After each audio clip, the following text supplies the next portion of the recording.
Dios les bendiga, hermanos. Buen día. Agradecemos a Dios que nos permite ser partícipes de su palabra nuevamente, para todos los que escuchan, a nosotros que nos permite compartir. Y damos gracias en el nombre de nuestro Señor Jesús, por todos los que vayan a escuchar este mensaje también. El mensaje que hoy nos toca compartir es el de la conversión y tiene que ver, hermanos, con un proceso que a los que todos estamos llamados.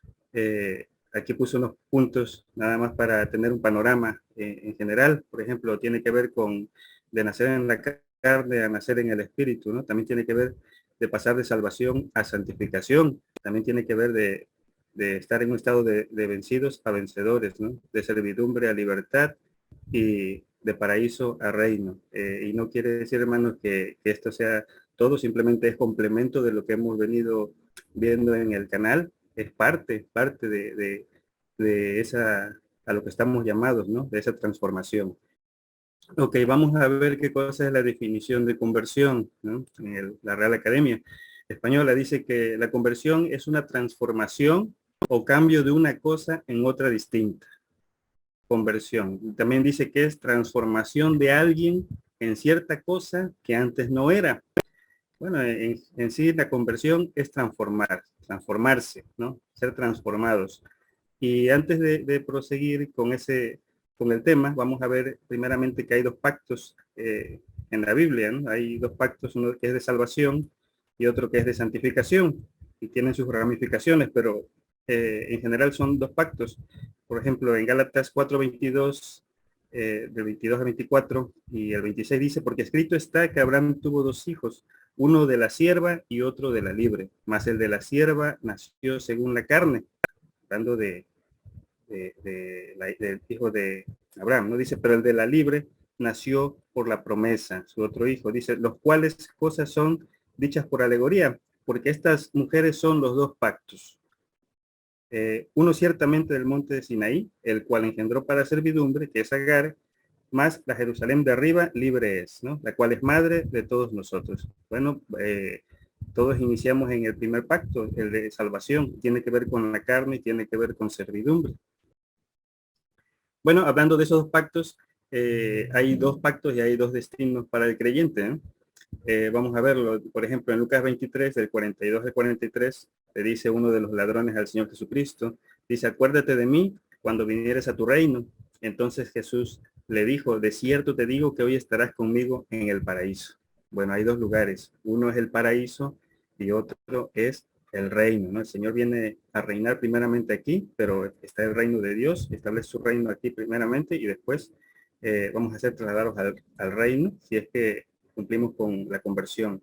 En 2 Corintios 12, del 2 al 4, dice, conozco a un hombre en Cristo, hablando del apóstol Pablo, dice que hace 14 años, sin el cuerpo no lo sé, si fuera del cuerpo no lo sé, Dios lo sabe, fue arrebatado hasta el tercer cielo, dice, y conozco al tal hombre, sin el cuerpo o fuera del cuerpo no lo sé, Dios lo sabe, que fue arrebatado al paraíso, donde oyó palabras secretas que el hombre no puede decir. Nuevamente aquí el apóstol Pablo, eh, mostrándonos que hay dos lugares, el tercer cielo, que es el reino de Dios, y el paraíso, ¿no? Que es otro destino para el creyente que no se convierte, y el reino es para que se llega a convertir, ¿no?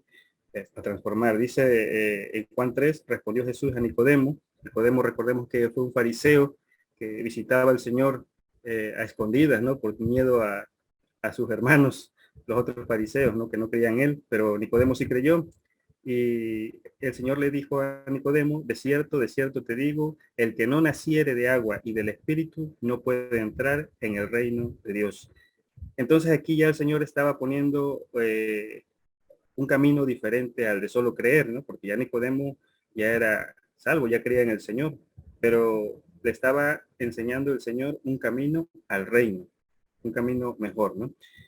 Hechos 3:19 dice, así que arrepentíos y convertíos para que sean borrados vuestros pecados, porque vendrán los tiempos del refrigerio de la presencia del Señor.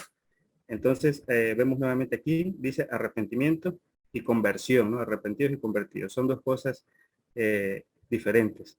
Bueno, cuando venimos al Señor, cuando llegamos al Señor, cuando el Señor nos alcanza, ¿no? Todos iniciamos como nacidos en la carne, ¿no? Y traemos una contaminación espiritual. Muchas personas lo desconocen, Pero así es, ¿no? Así es la situación. Vimos que el primer pacto es nacido en la carne, ¿no? Que es el pacto de salvación. Por ejemplo, en Efesios 2:8 dice que por gracia sois salvos por la fe, y esto no de vosotros, pues es don de Dios.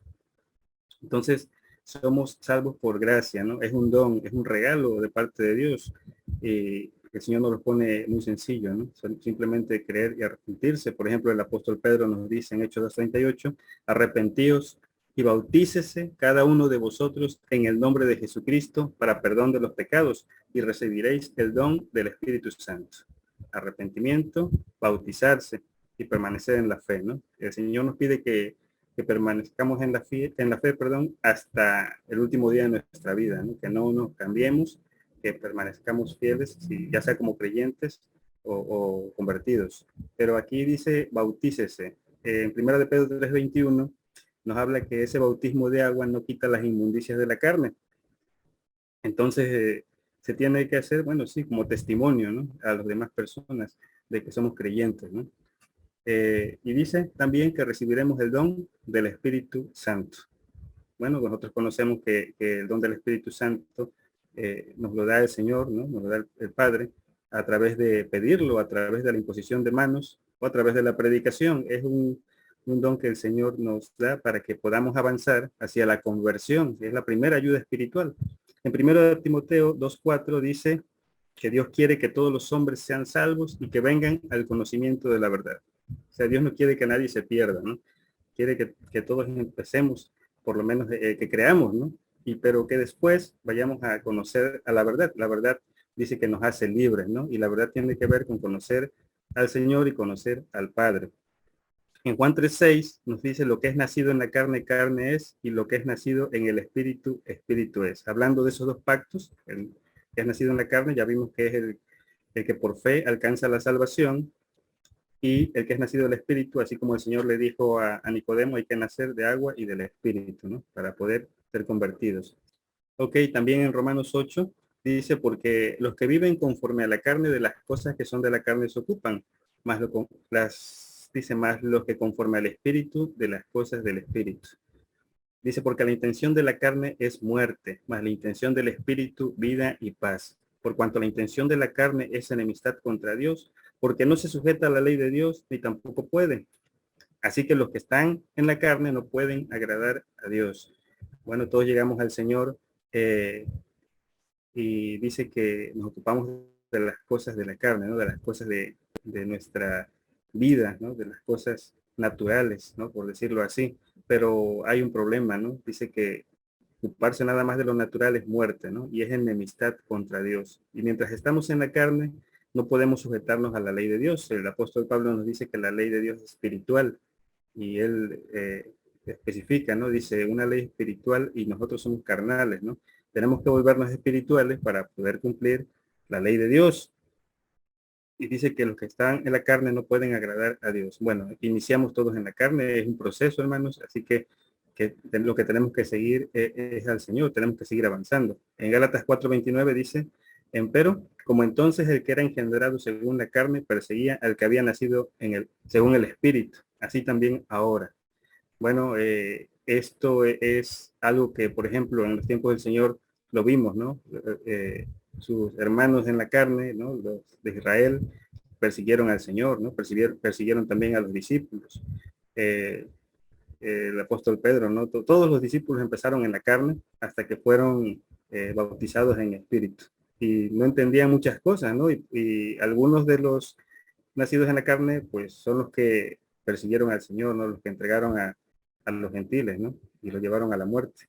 Pero nacer en la carne, como es enemistad contra Dios, entonces se producen muchos errores, hermanos. Entonces dice el apóstol Pablo que en la carne no mora el bien.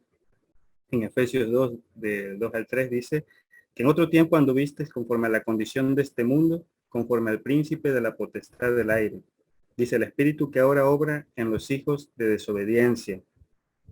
Bueno, llegamos al Señor y no llegamos siendo obedientes, hermanos, llegamos, nos hablan del Señor, de su amor, de su misericordia, ¿no? Y nosotros aceptamos y creemos, ¿no? Nos arrepentimos, pero no es que ya lleguemos siendo obedientes, porque el Señor nos pide una serie de requisitos para poder ser convertidos. Entonces, en su momento el Señor nos salva aunque seamos desobedientes, ¿no? Dice que Él nos amó aún cuando éramos pecadores. Bueno, seguimos en ese proceso de limpieza y todos iniciamos como hijos de desobediencia, ¿no? Dice, entre los cuales todos nosotros también vivimos en otro tiempo en los deseos de nuestra carne, haciendo la voluntad de la carne y de los pensamientos. Y éramos por naturaleza hijos de ira también como los demás. Bueno, así es nuestro inicio.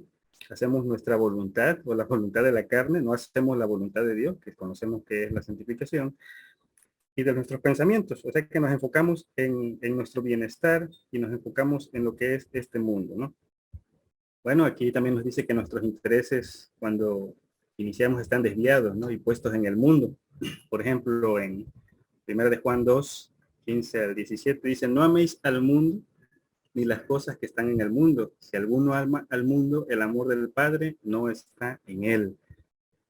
Bueno, vamos a seguir leyendo. Dice, porque todo lo que hay en el mundo, la concupiscencia de la carne, la concupiscencia de los ojos, la soberbia de la vida, dice, no es del Padre, mas es del mundo. ¿Qué significa concupiscencia? Bueno, significan deseos desordenados o exagerados de bienes materiales, terrenos o sexuales, ¿no? Un desorden, deseos desordenados. Recordemos que Dios es Dios de orden. Dice, y el mundo se pasa y su concupiscencia, mas el que hace la voluntad de Dios permanece para siempre. Cuando iniciamos creyendo en el Señor, todavía estamos en el mundo, ¿no? Y amando realmente lo que es el mundo, lo que son las cosas naturales. Y tenemos desviación espiritual, ¿no? Pero aquí hay un detalle, nos dice que el mundo se pasa y sus deseos, ¿no? Dice, más el que hace la voluntad de Dios permanece para siempre. Por eso es importante, como dice el Señor, que salgamos del mundo para que permanezcamos para siempre. El que no alcanza a salir del mundo no va a permanecer para siempre. Eso tenemos que tenerlo claro. Por eso es el proceso de conversión, porque aunque el Señor nos recibe y nos salva, nos llama a seguirle y a convertirnos. En Santiago 4 dice que ya venimos con una sabiduría caída, ¿no? Del Santiago 4 del 1 al 4 dice, ¿de dónde vienen las guerras y pleitos entre vosotros? Todo esto que estamos viendo, hermanos, tiene que ver con creyentes, no estamos hablando de incrédulos. Y los discípulos hablaban y les decían esto a los creyentes, a los que ya se habían arrepentido, se habían posiblemente bautizado y habían aceptado al Señor como Salvador, como Señor, ¿no? Pero como vemos, iniciamos con cierta contaminación, ¿no? Dice, ¿de dónde vienen las guerras, los pleitos entre vosotros? Dice, no son de vuestras concupiscencias, hablando de los deseos exagerados y desordenados, dice, las cuales combaten en vuestros miembros, dice, codiciáis y no tenéis, dice, matáis y ardéis de envidia y no podéis alcanzar, dice, combatís y guerráis y no tenéis lo que deseáis porque no pedís. Dice, pedís y no recibís porque pedís mal para gastar en vuestros deleites. Entonces, es algo que se manifiesta normalmente en nuestros inicios. Dice, adúlteros y adúlteras, ¿no sabéis que la amistad del mundo es enemistad con Dios? Dice, cualquiera pues que quisiere ser amigo del mundo se constituye enemigo de Dios. Toda esa sabiduría caída, que es como dice la palabra terrena, animal y diabólica, es una herencia de maldad, tiene que ver con la iniquidad, con la rebelión que produce pecado, ¿no? Y que es herencia pues del enemigo, ¿no? Que infectó a nuestros primeros padres y todo eso se viene manifestando, pues básicamente en todos, ¿no? A veces más, a veces menos, depende del nivel de contaminación también que adquiramos en este mundo, ¿no? Pero el Señor le llama adúlteros y adúlteras, ¿no? Digo, el discípulo. Vamos a Gálatas 5, hablando de las obras de la carne, dice que manifiestas son las obras de la carne, son adulterio, fornicación, inmundicia, disolución. Hablando de lo que es el adulterio, no solo en el aspecto natural, ¿no? La fornicación igual. Acabamos de leer que el adulterio decía adúlteras y adúlteras, ¿no? Hablando de esa contaminación caída, ¿no? También dice inmundicia, disolución, idolatría. Bueno, hay varios tipos de idolatría, hermanos. Nosotros conocemos, pues básicamente que no solamente es el de las imágenes, ¿no? También la avaricia dice que es idolatría. Y todo esto se manifiesta en los creyentes, ¿no? Normalmente. Y también otra idolatría es la idolatría del corazón, ¿no? Amar más a los nuestros que a Dios, ¿no? Uno de los mandamientos que el Señor dijo cuando le preguntaron cuál es el principal mandamiento, dice, amarás a Dios sobre todas las cosas. Entonces, también es idolatría el amar más a los nuestros, ¿no? Que al Señor. No dice que no les amemos, pero es parte de esa idolatría del corazón que muchos a veces desconocen, ¿no? También maneja que hechicerías, enemistades, pleitos, celos, iras y contiendas. Todo esto es muy eh, visible normalmente en las congregaciones, hermanos, de personas que son creyentes. Estamos hablando, acuérdense, de creyentes, no de incrédulos. Disensiones, herejías, envidias, homicidios, borracheras, banqueteos y cosas semejantes a estas, dice, de las cuales os denuncio, como yo he anunciado, que los que hacen tales cosas no heredarán el reino de Dios. Entonces, no es que se juzgue a alguien, hermanos, a nadie se juzga, simplemente todo esto nos sirve para luz, para que nosotros entendamos que necesitamos ser convertidos, no quedarnos nacidos en la carne, porque como nos damos cuenta, necesitamos un proceso de limpieza, ¿no? De limpieza del alma. En 1 de Juan 2:11 dice más, el que aborrece a su hermano está en tinieblas. Y algunos pues pensarán, ¿no? Yo no me meto con nadie y no hago daño a nadie. Pero todo eso que acabamos de leer anterior, y tanto de las obras de la carne como lo que dice Santiago, es aborrecimiento al hermano. Aunque no se quiera ver así, todo eso es aborrecimiento, porque perjudicamos indirectamente o directamente al hermano, ¿no? Mientras no nos limpiamos, somos contaminación. Y dice que el que aborrece a su hermano está en tinieblas, y anda en tinieblas y no sabe a dónde va porque las tinieblas le han cegado los ojos. Las tinieblas significan potestad del enemigo. Creemos en Dios, pero trabajamos para el enemigo, en otras palabras, ¿no? Entonces no se sabe a dónde va. A veces cuando llegamos al Evangelio y nos dicen que creamos en el Señor, nos pensamos que ya tenemos todo, pero no es así. Hablando de que pensamos que ya tenemos todo por ser creyentes, vamos a ver que no siempre es así. Dice, respondió Jesús en Juan 6. Dice, respondió Jesús y dijo, de cierto os digo, que me buscáis no porque habéis visto las señales, sino porque comiste el pan y os hartasteis, ¿no? Dice, trabajad no por la comida que perece, mas por la comida que a vida eterna permanece, la cual el Hijo del Hombre os dará. Porque a este señaló el Padre, que es Dios. Aquí hay algo que el Señor nos está diciendo muy claramente, ¿no? Dice, me buscáis no por las señales, sino porque comiste. Muchas personas o a veces buscamos al Señor porque necesitamos algo, ¿no? No pensamos que Él está para que nos dé solo bendiciones y que nos dé todo aquello que le pidamos, ¿no? Sin embargo, ese no es el plan realmente. El Señor sí nos bendice y muchas veces y nos saca de apuros, ¿no? Cuando le pedimos, pero no es el propósito nada más recibir, hermanos, también, como dice el apóstol Pablo, ¿no? Cuando el Señor se le apareció, ¿qué quieres que yo haga, no? No nada más recibir, sino dar. Y además el Señor nos dice que hay una bienaventuranza en dar. Dice que trabajemos no por la comida que perece, o sea, no que trabajemos nada más por lo natural, sino que también trabajemos por la comida que a vida eterna permanece. Hablando de que a veces pensamos que tenemos todo, al ser creyentes, muchas veces se nos dice que ya tenemos vida eterna, hermanos. Y aquí el Señor nos está diciendo que trabajemos para esa vida eterna, ¿no? Para la vida que permanece. No es que se nos dé al principio, es un proceso, es un trabajo y lo vamos a ver más adelante.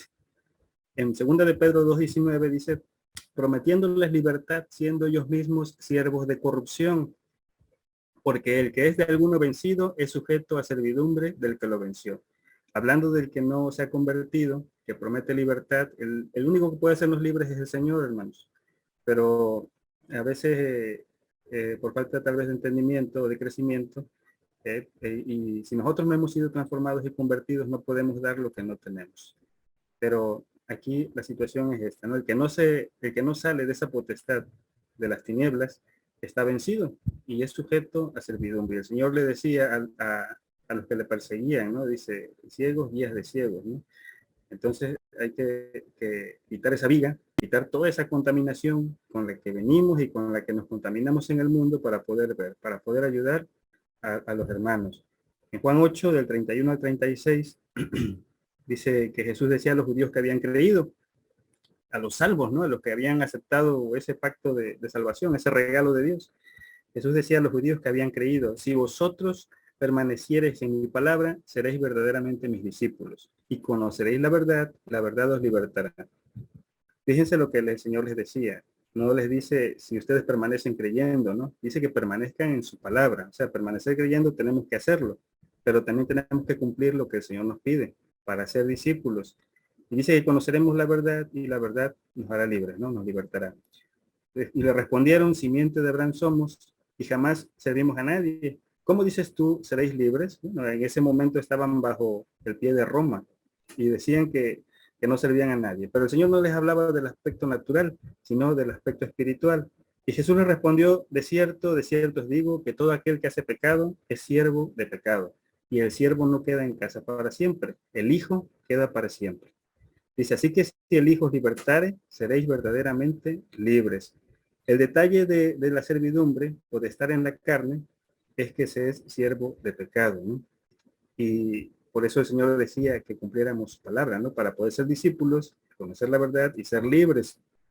¿Por qué? Porque si nos quedamos en la carne y con la contaminación espiritual con la que ya venimos y la que adquirimos, entonces nos vamos a quedar en casa para siempre, refiriéndose a lo que es el paraíso, ¿no? Que no es eterno, el paraíso no es eterno, el único lugar eterno es el reino de Dios. Entonces, dice que si el Hijo libertare, seréis verdaderamente libres. Necesitamos que el Hijo nos libere para poder ser verdaderamente libres. En Romanos 9:8 dice, no los que son hijos de la carne, estos son los hijos de Dios, mas los que son hijos de la promesa, son contados en la generación.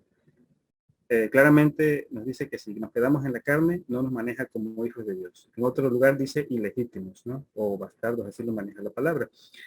Entonces, dice los que son hijos de la promesa. Bueno, dice, si bien el Señor nos dice, hablando de todo esto que acabamos de ver, que es parte de cómo iniciamos, ¿no? En el Evangelio, a veces todo eso lo ignoramos, pero pues el Señor nos manifiesta en su palabra, ¿no? Por eso precisamente nos muestra todo esto, ¿no? Dice, si bien el Señor nos dice que no hay buenos, porque así lo dijo el Señor, dice, bueno, siempre podemos rectificar y tomar un mejor camino, el camino que el Señor nos dejó trazados, haciendo la voluntad de Dios.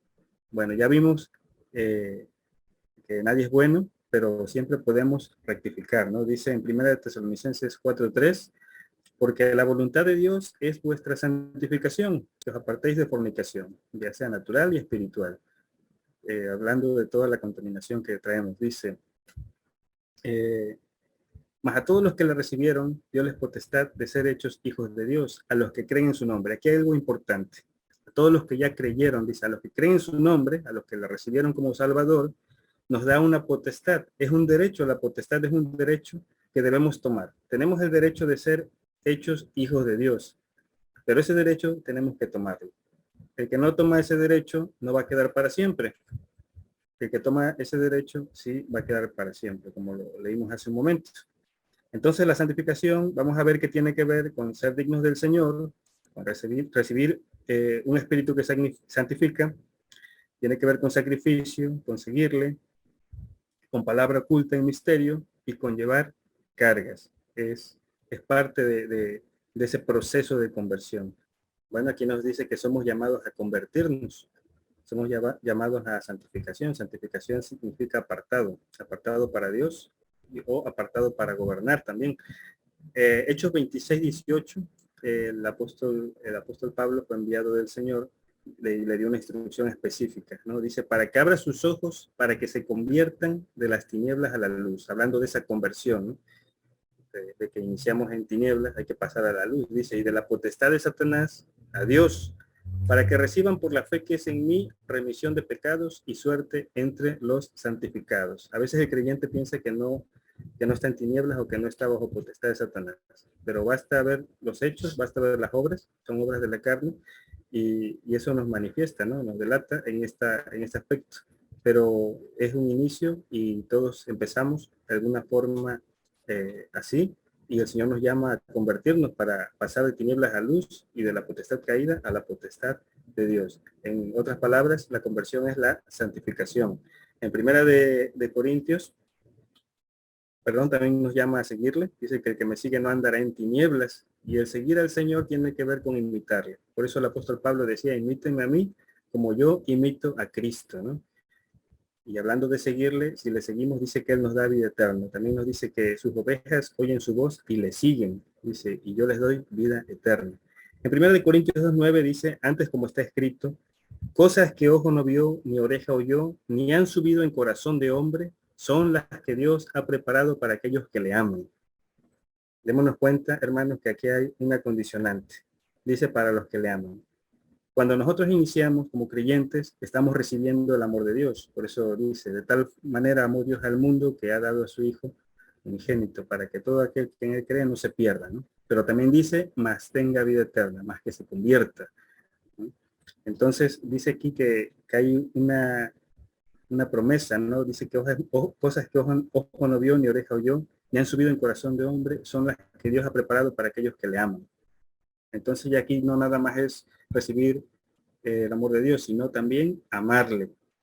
¿Y en qué consiste el amar al Señor? Bueno, en Juan 14:23 nos dice que respondió Jesús y dijo, el que me ama, mi palabra guardará, y mi Padre le amará, y vendremos a él y haremos con él morada. El amar al Señor tiene que ver con cumplir su palabra, con guardar y cumplir su palabra. Entonces dice que si nosotros cumplimos lo que Él nos pide, dice que vendrá a nosotros. Dice, vendremos en plural, hablando del Hijo y del Padre, de forma espiritual, y dice, haremos con Él morada. Son bautizos, hermanos, nosotros lo hemos manifestado en otros estudios, que el Señor bautiza primeramente de forma trina, ¿no? Hablando del Espíritu Santo, que lo puede recibir el creyente que está en el pacto de salvación, y hablando del bautismo de Cristo y del Padre, que lo podemos recibir cuando somos dignos y cuando nos convertimos a santificación, ¿no? Tiene sus requisitos y lo vemos también. Por ejemplo, en 2 Corintios 6:16 nos habla, dice que vosotros sois el templo del Dios viviente. Como Dios dijo, habitaré y andaré en ellos y seré el Dios de ellos y ellos serán mi pueblo. Hablando de que si el Señor llega a morar en nosotros, entonces somos el templo y Dios puede habitar, dice, en nosotros, ¿no? Y esa es la bendición que podemos obtener de parte del Señor si es que le amamos y si es que cumplimos con su palabra. Hablando de esa dignidad para poder ser convertidos, el Señor hablando aquí en Mateo 10:37-38, dice, el que ama padre o madre más que a mí no es digno de mí. ¿De qué debemos ser dignos? De su espíritu, del espíritu del Señor Jesucristo. Dice, el que ama hijo o hija más que a mí no es digno de mí. Hablando de la familia, ¿no? Amar más al Señor que a los nuestros. Y no dice que no amemos a los nuestros, sino que tengamos la prioridad de amar más a Dios que a los nuestros. Dice, el que no toma su cruz, conocemos que la cruz es persecución, es padecimiento y es muerte. Lo vivió el Señor, lo vivieron los discípulos, y todo aquel que quiera vivir piamente padecerá persecución. Es algo que el Señor nos manifestó, no es algo que debemos de extrañarnos, porque el Señor nos dijo que el que quiera vivir piamente, que quiera seguirle, iba a ser perseguido, así como él fue perseguido por hacer el bien, ¿no? El bien de Dios. Dice, el que no toma su cruz y sigue en pos de mí, no es digno de mí. Otra condicionante es seguirle. Entonces vemos que tenemos que amar más al Señor, tenemos que estar dispuestos a la cruz, al padecimiento, y tenemos que seguirle. ¿Hasta cuándo, hermanos? Hasta el fin de nuestros días, para poder ser dignos del Señor y recibamos su espíritu.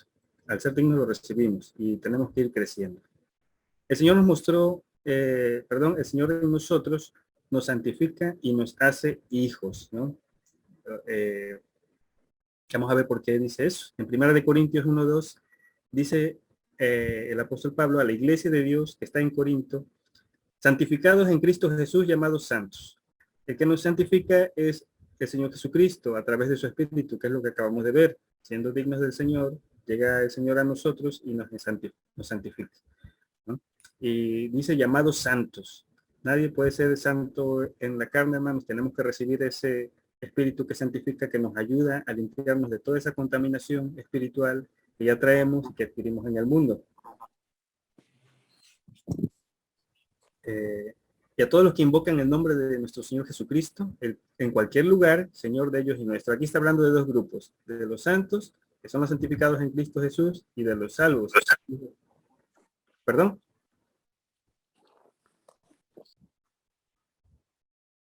Ajá, dice, de los que invocan el nombre de nuestro Señor Jesucristo. Los que invocan, ¿no? Colosenses 1, 26 y 27. Dice, a saber el misterio que había estado oculto desde los siglos y edades, mas ahora ha sido manifestado a sus santos, a los cuales quiso Dios hacer notorias las riquezas de la gloria de este misterio entre los gentiles, que es Cristo en vosotros, la esperanza de gloria.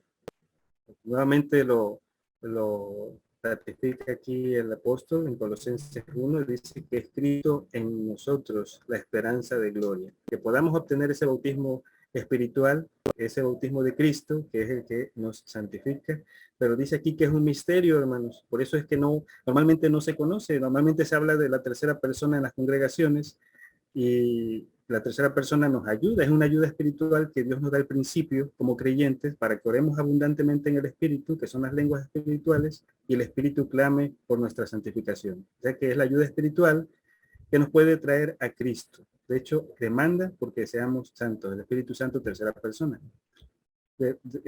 Hablando de esa dignidad, no se puede cumplir normalmente en la carne, hermano. Necesitamos tener un crecimiento para poder alcanzar a cumplir esa parte de dignidad. Entonces el Espíritu Santo es la primera ayuda que el Señor nos manda para que podamos cumplir con esos mandamientos que el Señor nos pide. Los misterios es información oculta, hermanos, es información reservada, pero que dice que es para los gentiles, ¿no? ¿A quién le manifiesta los misterios? Bueno, pues a los que entran en ese pacto, ¿no? Ese pacto de santificación. Y vamos a Gálatas 4, dice, por cuanto sois hijos, Dios envió el Espíritu de su Hijo en vuestros corazones, el cual clama, Abba Padre. Dice, así que ya no eres más siervo, sino hijo. Y si hijo, también heredero de Dios por Cristo, ¿no?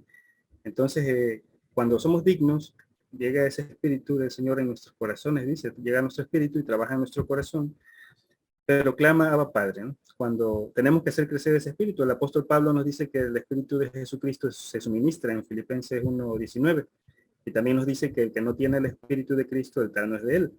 Entonces es importante ese bautismo, y vamos a ver que lo manifiesta en otras partes de la palabra. Dice, porque habéis recibido, en Romanos 8, del 15 al 17, dice, porque no habéis recibido el espíritu de servidumbre para estar otra vez en temor, mas habéis recibido el espíritu de adopción. Hablando de ese espíritu del Señor Jesucristo, dice, por el cual clamamos Abba Padre, ¿no? También. Entonces, lo que hace el espíritu del Señor Jesucristo es que nos hace hijos adoptivos, porque el mismo espíritu da testimonio a nuestro espíritu que somos hijos de Dios. Y si hijos, también herederos, herederos de Dios y coherederos de Cristo. Aquí viene la condición, dice, si empero padecemos juntamente con él, para que juntamente con él seamos glorificados, ¿no? Entonces, tiene que ver con el padecimiento también para obtener una mejor gloria, ¿no? Bueno, el Señor fue nuestro ejemplo en todo, ¿no? En todo lo que no nos va a pedir algo que él no haya hecho cuando vino como hombre, ¿no? Por ejemplo, en primera de Pedro 2 dice, porque qué gloria es si pecando vosotros sois abofeteados y lo sufrís, mas si haciendo bien sois afligidos y lo sufrís, esto ciertamente es agradable delante de Dios. Bueno, hay dos situaciones, ¿no? Si nos quedamos en contaminación, nada más como creyentes, normalmente erramos demasiado, ¿no? Y somos abofeteados, ¿no? Y dice que no hay gloria en eso. Más si nos convertimos, ¿no? Más si hacemos el bien de Dios, que tiene que ver con la santificación y la perfección, dice que esto ciertamente es agradable delante de Dios, ¿no? Bueno, vamos a ver por qué le agrada a Dios que pasemos por la aflicción y sufrimiento. Dice, porque para esto sois llamados, pues que también Cristo padeció por nosotros, dejándonos ejemplo para que vosotros sigáis sus pisadas, ¿no? Bueno, el Señor fue el primero en que nos mostró ese camino, ¿no? El camino de la cruz, camino de padecimiento, nos dejó ejemplo para que sigamos sus pisadas. También dice que el Señor, por lo que padeció, aprendió obediencia, ¿no? Y también nosotros, el padecimiento es para aprender obediencia. En Hebreos 12, del 6 al 10, muchas personas dicen que el Señor no castiga, ¿no? Pero vamos a ver que el Señor sí castiga, pero con un propósito muy importante, ¿no? Hay dos tipos de castigo. Un castigo es de condenación, ya sea para el incrédulo, el apóstata, o para los enemigos, ¿no? La parte del ejército caído también van a tener su castigo, pero Dios castiga también al creyente. ¿Y por qué lo hace? Bueno, dice, porque el Señor al que ama castiga y azota a cualquiera que recibe por hijo. Hablando de ese padecimiento que acabamos de leer, dice, si sufrís el castigo, Dios se os presenta como a hijos. Porque ¿qué hijo es aquel a quien el Padre no castiga? Mas si estáis fuera del castigo del cual todos han sido hechos participantes, luego sois bastardos y no hijos. En otra traducción dice ilegítimos, pero dice que no hijos, ¿no? Por otra parte, tuvimos por castigadores a los padres de nuestra carne y los reverenciábamos. ¿Por qué no obedeceremos? Obedecer, no solo creer, dice, mucho mejor al Padre de los Espíritus y viviremos. Y aquellos, nuestros padres naturales, a la verdad por pocos días nos castigaban como a ellos les parecía, mas este para lo que nos es provechoso. ¿Para qué nos castiga el Señor? Dice, para que recibamos su santificación. Por eso es que es agradable delante de Dios que nosotros pasemos por ese azote, ese castigo, porque es una demostración del amor de Dios. Bueno, dice nuestra entrada al reino milenial y al reino de Dios. Hablando de lo que venimos hablando, de ese proceso de conversión. En Hechos 14:22 dice, confirmando los ánimos de los discípulos, exhortándoles a que permaneciesen en la fe. Dice, y que es menester que por muchas tribulaciones entremos en el reino de Dios. El apóstol Pablo acababa de ser apedreado, no mucho antes de decir esto, por haber sanado a un hombre que había nacido impotente de los pies, ¿no? Que no se podía levantar.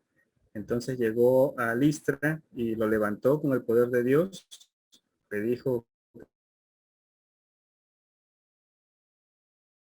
que se levantara. Dijo, soy hombre como ustedes, dice, y le venimos mostrando un camino diferente al que ustedes siguen, ¿no? Entonces dieron a toda esa gente en contra del apóstol y su acompañante, entonces apedrearon al apóstol Pablo, ¿no? Pero el apóstol Pablo lo dio por muerto, lo tiraron y lo dieron por muerto después de ser apedreado, y después lo fueron a levantar y dijo estas palabras, ¿no? Más adelante dice que confirmaba los ánimos de los discípulos y les exhortaba a que permaneciesen en la fe, y que es menester que por muchas tribulaciones entremos en el reino de Dios. ¿Por qué lo apedrearon al apóstol? Bueno, pues por hacer el bien de Dios, ¿no? Por llevar el evangelio, ¿no? El evangelio del reino. Apocalipsis 26. Bienaventurado y santo el que tiene parte en la primera resurrección. La segunda muerte no tiene potestad en estos. Antes serán sacerdotes de Dios y de Cristo y reinarán con él 1000 años. Hay una bienaventuranza en este proceso de conversión, hermanos, en que es la santificación. Es que vamos a ser parte, si entramos en ese pacto, de la primera resurrección. Y algo importante, ¿no? Acuérdense que hay dos resurrecciones y las dos las maneja como primera. La primera es de los santos y es terrenal, y la otra que la maneja como primera es espiritual, es de los que se quedaron en el pacto de salvación, pero es al final de los tiempos. Y no van a estar con Cristo 1000 años, ¿no? Y después irán a un paraíso. Y si nos llegamos a colar en esta primera resurrección de santos, no tiene potestad en estos. Por eso dice bienaventurado y santo, ¿no? Porque la segunda muerte no tiene potestad en los que se llegan a convertir. Y eso también es una alerta, porque los que no se llegan a convertir, entonces sí hay segunda muerte, ¿no? Ya no es de condenación de infierno, pero la palabra nos maneja que dejarán de ser. Como dice el Señor, también a través de Juan, el siervo no queda en casa para siempre. Es la parte importante de entender la conversión, que la salvación es algo muy bueno, algo grande, que no podíamos alcanzar por nuestras obras, sino por fe en el Señor, pero que debemos seguir adelante y no quedarnos estancados ahí para poder no tener segunda muerte, como nos maneja aquí la palabra. Y algo importante, ¿no? Dice, antes serán sacerdotes de Dios y de Cristo, y reinarán con él 1000 años. Para entrar en el reino milenial necesitamos ser convertidos. Salmo 55.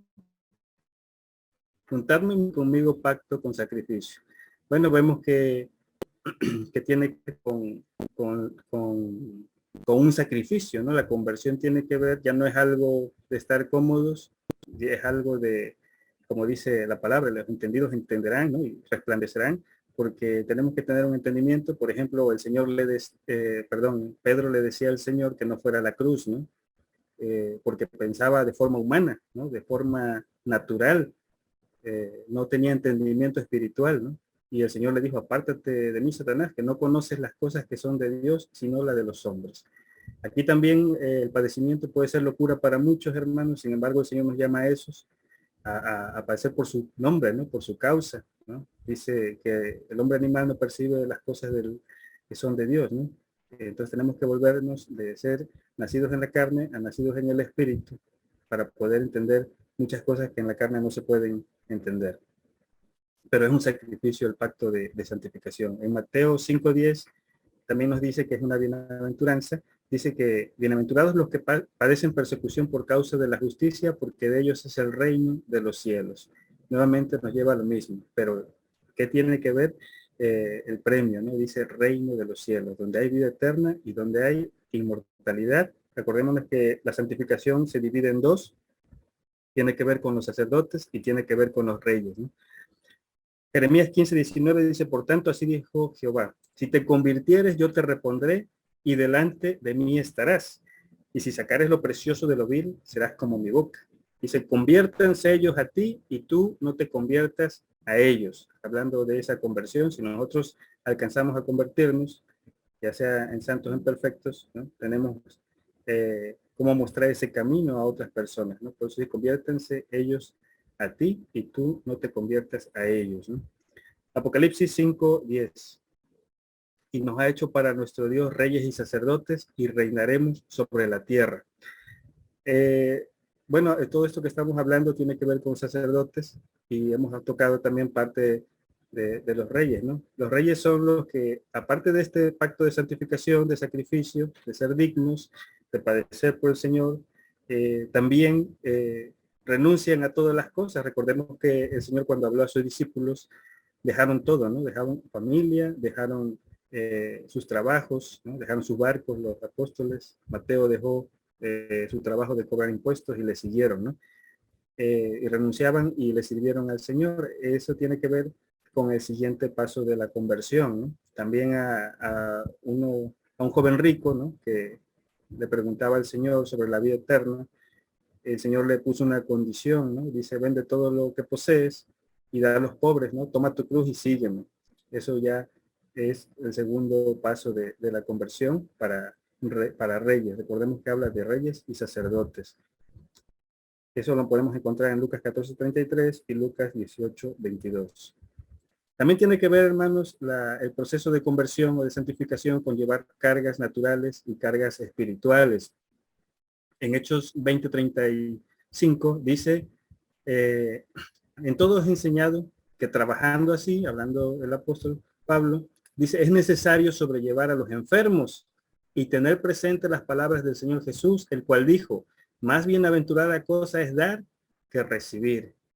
Bueno, hablando de llevar las cargas, ¿no? Sobrellevar a los enfermos, dice, y hay dos tipos de enfermos, hermanos, el enfermo natural y el enfermo espiritual. Entonces, llevar las cargas, ¿no? De ambos realmente. Pero dice el Señor Jesús que es más bienaventurada cosa dar que recibir. Por gracia recibimos y hay que dar de gracia, ¿no? También todo lo que recibimos. Parte de llevar esa carga espiritual es sanar a los enfermos espirituales, ¿no? Al que está nacido en la carne, que su alma sea sanada para que entre en santificación. Y esto lo hace el Señor, pero se les muestra el camino. Primera de Pedro 1:9 dice, obteniendo el fin de vuestra fe, que es la salud de vuestras almas. Para eso es la conversión, para salud, no solo del cuerpo, hermano, sino del alma. El cuerpo, de cualquier forma, volverá al polvo porque es una ley. Nadie puede irse de este mundo en este cuerpo corrupto. Dice que eso corrupto tiene que volver al polvo, no es una ley, la ley de morir, que está también dentro de los estudios que se han dado en el canal. Pero aquí lo importante es la salud de las almas, ¿no? También. Gálatas 6:2 dice sobrellevar los unos las cargas de los otros y cumplir así la ley de Cristo, la ley de la santificación.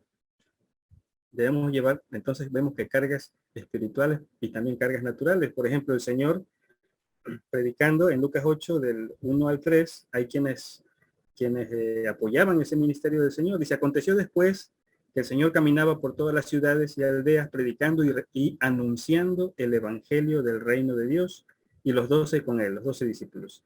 Dice, y algunas mujeres que habían sido curadas de los malos espíritus y enfermedades, dice María, que se llamaba Magdalena, de la cual habían salido 7 demonios, y Juana, mujer de Chuza, procurador de Herodes, y Susana, dice, y otras muchas que le servían de sus haciendas, ¿no? Entonces el Señor, estas mujeres apoyaban al Señor de forma económica para que el Señor pudiera seguir trabajando, ¿no? El Señor ya se dedicaba al 100%, ¿no?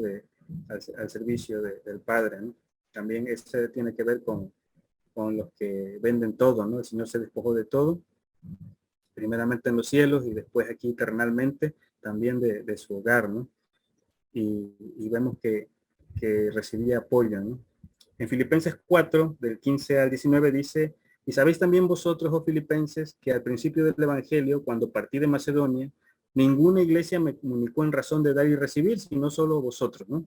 Hablando de que los filipenses apoyaron el ministerio del apóstol Pablo también, porque aún a Tesalónica me enviaste lo necesario 1 y 2 veces. No porque busque dádivas, mas busco fruto que abunde en vuestra cuenta. Empero, todo lo he recibido y tengo abundancia. Estoy lleno, habiendo recibido de Epafrodito lo que me enviasteis.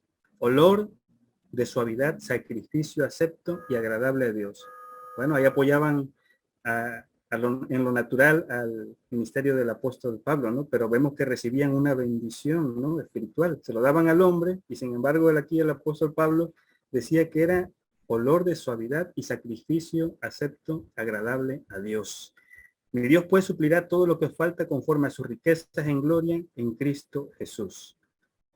Hablando de esa bendición que se recibía por apoyar el ministerio. También en 2 Corintios 9 dice, porque cuanto a la suministración para los santos, por demás me es escribiros, ¿no? Hablando del apoyo que daban, ¿no? Las iglesias a los que dejaban todo, ¿no? También, o a los necesitados. Dice, esto empero digo que el que siembra escasamente también segará escasamente. El que siembra en bendiciones también segará. Cada uno dé conforme propuso en su corazón. Dice, no con tristeza por necesidad. Bueno, aquí vemos cómo debemos de dar, ¿no? No porque necesitemos o por tristeza de despojarnos de algo, ¿no? Sino que demos de forma alegre, ¿no? Dice, porque Dios ama al dador alegre para bendecir, que sea como de bendición y no como de mezquindad, como lo maneja el apóstol Pablo. Dice, y poderoso es Dios para hacer que abunde en vosotros toda gracia, a fin de que teniendo siempre en todas las cosas todo lo que basta, abundéis para toda buena obra. El Señor nos bendice, ¿no? A través de bendecir de una forma, nos bendice de otra. Dice, como está escrito, derramó, dio a los pobres, su justicia permanece para siempre. Bueno, llegamos al final, dice Romanos 12:2, que no nos conformemos a este siglo, ¿no? A esta vida, o sea, que no nos conformemos a este mundo, ¿no? Dice, más reformados. ¿Qué significa reformarse? Bueno, volver a formar o rehacer, ¿no? Deshacer aquello que pensamos en lo que estábamos bien y a través de la palabra del Señor puesta por obra, vamos a ser reformados, ¿no? Por parte del Señor, dice, por la renovación de vuestro entendimiento, para que experimentéis cuál sea la buena voluntad de Dios.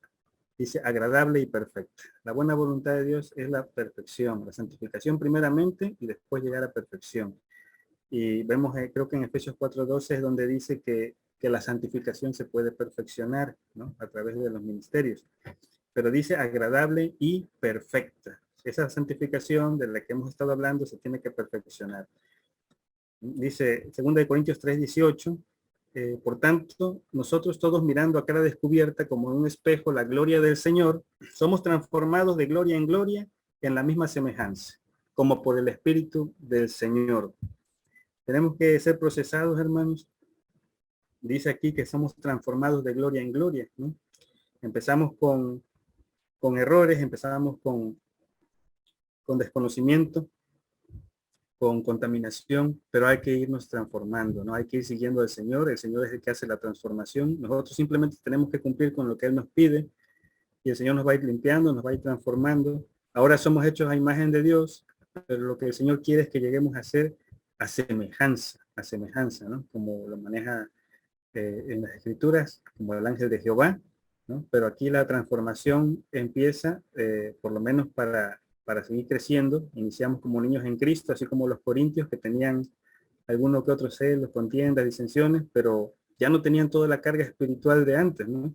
Ya era menos. El proceso de santificación es igual, es un proceso, iniciamos con ciertos errores, pero pagamos los precios y el Señor empieza a trabajar en nosotros siempre y cuando nosotros sigamos avanzando. Y el que nos empieza a transformar es el Señor con su espíritu hasta que alcanzamos el espíritu de verdad, que es el del Padre, y que hace la transformación completa, ¿no? Por lo menos en lo que corresponde a esta vida, porque se requieren todavía 1000 años de limpieza, cuando el Señor venga a gobernar 1000 años, y ahí sigue el proceso, ¿no? El proceso de, de, de la iglesia, que tiene que ser sin mancha y sin arruga, ¿no? En Apocalipsis 7, 13 y 14 dice, y respondió uno de los ancianos diciéndome, estos que están vestidos de ropas blancas, ¿quiénes son? ¿Y de dónde han venido? Y yo le dije, Señor, tú lo sabes. Y él me dijo, estos son los que han venido de grande tribulación y han lavado sus ropas y las han blanqueado en la sangre del Cordero. Bueno, hermanos, esta conversión es voluntaria, ¿no? Tenemos que la conversión de santificación y la de perfección, el Señor nos llama a convertirnos de forma voluntaria, pero también el tiempo es corto porque maneja aquí que hay una grande tribulación, ¿no? La gran tribulación, hermanos, ya ha empezado, sobre todo de aquel lado del mundo, ¿no? Donde los cristianos están siendo perseguidos por su fe, ¿no? Entonces la salvación de muchos se va a encarecer, pero es mejor ser entendidos y entrar en este pacto, en esta conversión, que es un pacto de sacrificio, para poder, cuando nos alcance aquella grande tribulación, hermanos, podamos entrar al reino y no solamente al paraíso, ¿no? Por eso es necesario ser dignos primeramente y crecer en el Espíritu del Señor y alcanzar al Padre. En Apocalipsis 2:26 dice, el que hubiera vencido y hubiera guardado mis obras hasta el fin, yo le daré potestad sobre las gentes. ¿Qué quiere decirnos esto, hermanos? Que el Señor nos está preparando, nos está formando para gobernar, ¿no? Ya sea para administrar en el caso de los santos y para gobernar en el caso de los santos perfectos, ¿no? Estamos llamados a eso. El Señor nos filtra, el enemigo que está puesto aquí en la tierra, donde el Señor nos puso, es el filtro, es a quien tenemos que vencer, y solamente le podemos vencer si cumplimos en todo, ¿no? Si nos consagramos al Señor y si le servimos de todo al Señor. Entonces dice en Apocalipsis 27, dice, el que venciere poseerá todas las cosas, dice, yo seré su Dios y él será mi hijo. Entonces hay que ser vencedores, hermanos. Por eso es que nos dice que nos esforcemos, ¿no? Esfuérzate y sé valiente. También dice que al reino de los cielos se hace fuerza y los valientes lo arrebatan, ¿no? Tal vez iniciamos en flaqueza, en debilidad y sin valentía, pero a través del proceso de conversión, el Señor nos va fortaleciendo, nos va haciendo fuertes y nos va llenando de virtud, de Espíritu Santo, del Espíritu del Señor, y después, si alcanzamos al Espíritu del Padre, para poder ser vencedores en todo, ¿no? El que venciere, dice. Es el estudio, hermanos, que sea de bendición. Dios les bendiga a todos. Gracias.